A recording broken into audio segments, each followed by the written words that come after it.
Bonsoir à toutes et à tous, bienvenue sur TV 78. Nous sommes le jeudi 27 mars, l'actualité de cette édition. La ministre du Travail et de l'Emploi était présente aujourd'hui dans les Yvelines. Elle a notamment visité le lycée Lucien-René Duchesne de la Celle-Saint-Cloud. En amont, elle a participé à une conférence débat à l'université Versailles-Saint-Quentin.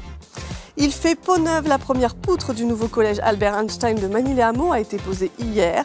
Un établissement plus grand, plus moderne et plus respectueux de l'environnement. Et la finale de l'un des plus grands tournois de poker en Europe débute à la fin de la semaine dans le sud de la France. 3 Yvelinois se sont qualifiés, rencontre avec l'un d'entre eux.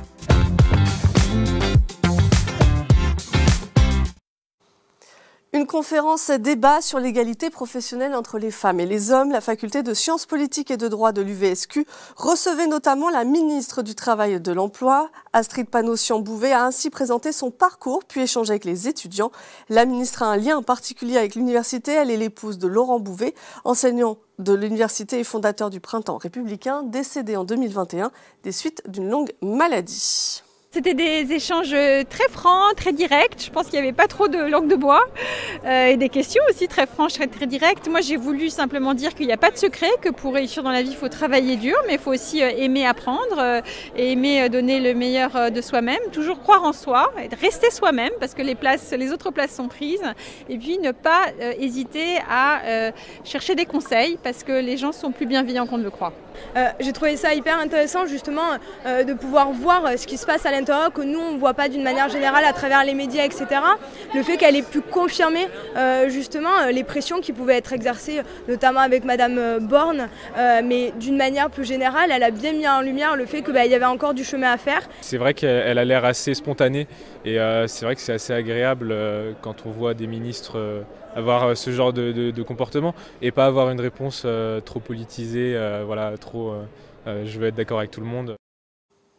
La ministre s'est ensuite rendue à la Celle-Saint-Cloud pour découvrir le lycée Lucien-René Duchesne et notamment le dispositif Avenir Pro, un accompagnement personnalisé pour les élèves de lycées professionnels pour favoriser leur insertion professionnelle.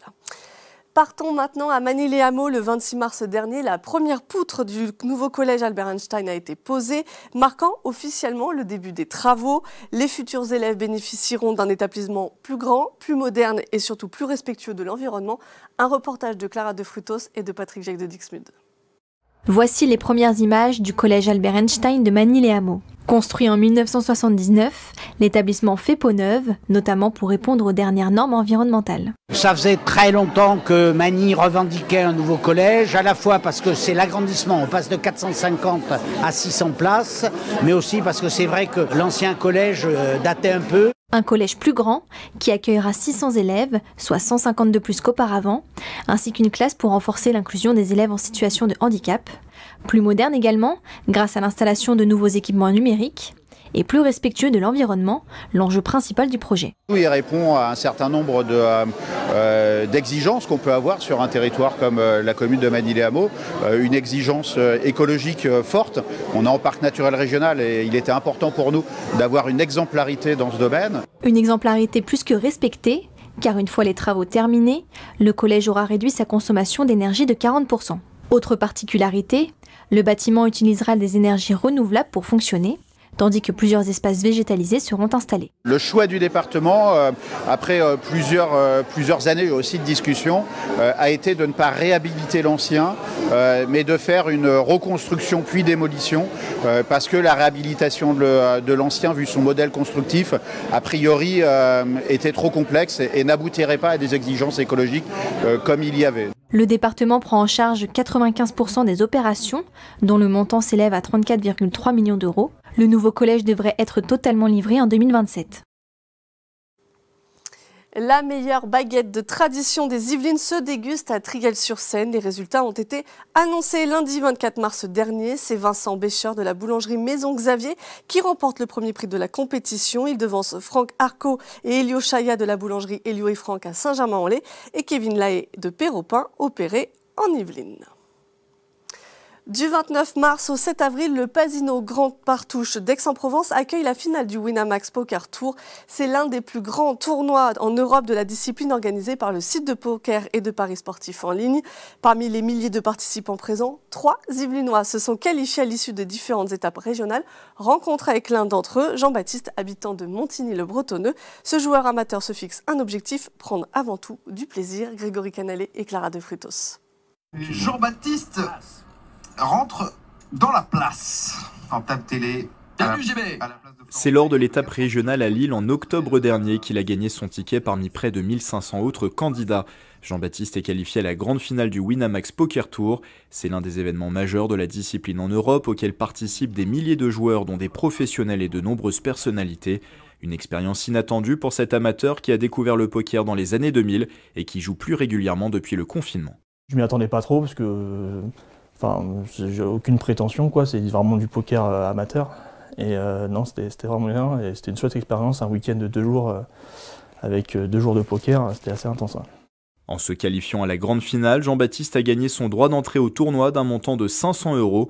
Ce chef de projet informatique a pris quelques jours de congé pour pouvoir participer au rendez-vous. Et pour se préparer, il s'entraîne durant son temps libre, des parties 1 fois par semaine dans un bar ou plus généralement en ligne directement à son domicile à Montigny-le-Bretonneux. Pas d'objectif pour lui si ce n'est s'amuser.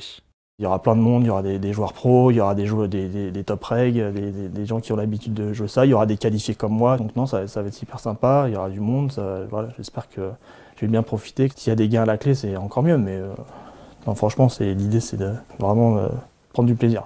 2 autres Yvelinois, Lucas habitant de Poissy et Jean-Pierre de Carrière-sur-Seine participent également à l'événement. La grande finale du Winamax Poker Tour se tient du 29 mars au 7 avril à Aix-en-Provence. Un rendez-vous musical à présent et à vivre en famille. Le festival à tout bout de champ continue à Manille-les-Hameaux. Et ce samedi 29 mars, vous pourrez assister à l'Ascenseur Cosmique, un concert illustré de Monsieur Lune, et suivre les aventures de l'agent Mila envoyé sur Terre pour activer le processus de disparition de la planète. Extrait. Le monde, nous on aime ça.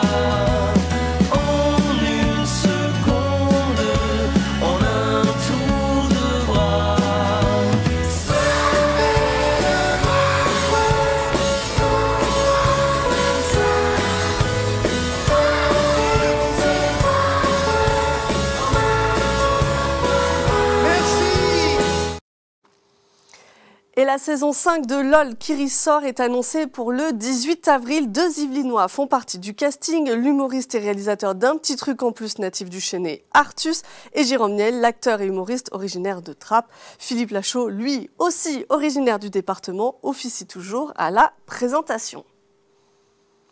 Et c'est la fin de ce 7-8. Merci de nous avoir suivis. Belle soirée sur TV78.